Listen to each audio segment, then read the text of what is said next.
Ayan na, puno na naman tayo ng molasses. Ayan, lalayas na tayo dito sa barkong malaki, banyagang barko. Maghanap tayo ng maangklahan natin dahil puno na tayo.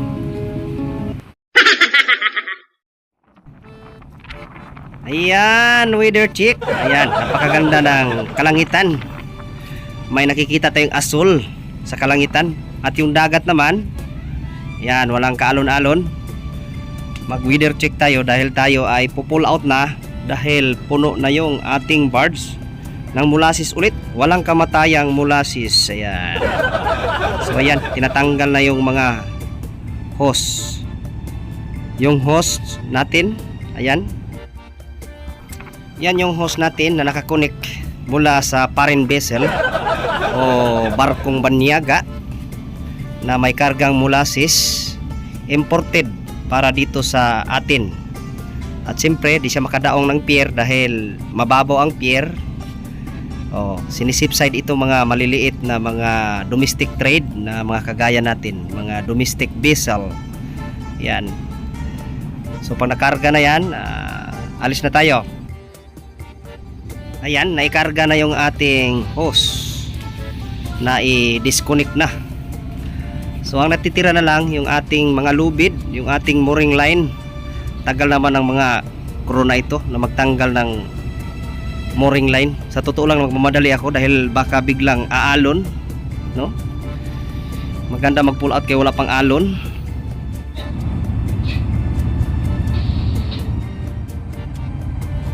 Suspastilan, katagal, mamaya magbago itong dagat. Sa wakas, ayan, natanggal na yung mga mooring line. Yung ating mga lubid na nakakunik doon sa barko, natanggal na.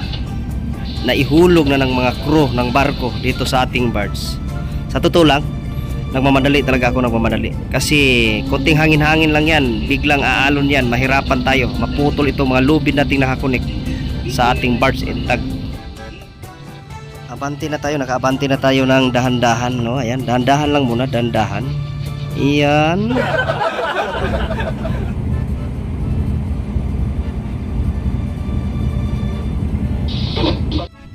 Dahan-dahan lang tayo para di tayo makagasgas sa gilid ng barko. Yan. Huwag kang aalon, huwag kang aalon. Baka makabayad ako ng milyon.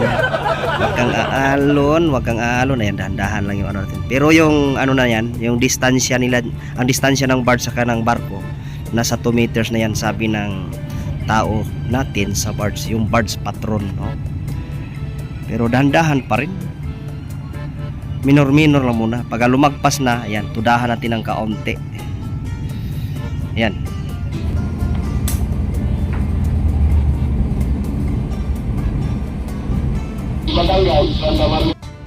Yung biyahe namin nakaraan, mga aggregates, ayan, yung mga buhangin, oh, tinutumpok lang namin.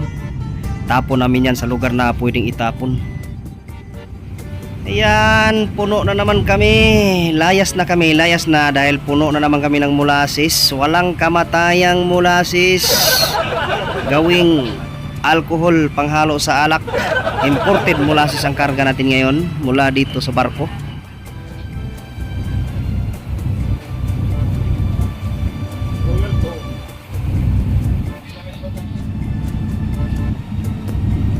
So 100% safe na tayo, no, sa possible na makadamis tayo sa foreign vessel dahil tayo ay tuluyan nang nakalayo sa kanya.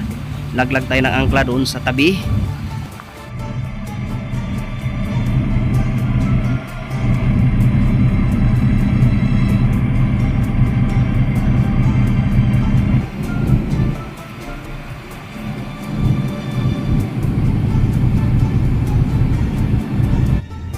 Itong kinaroroonan natin ngayon, medyo kantilado kasi itong lugar na ito, medyo malalim pa ito, hindi pa ito kayang abutin ng ating angkla.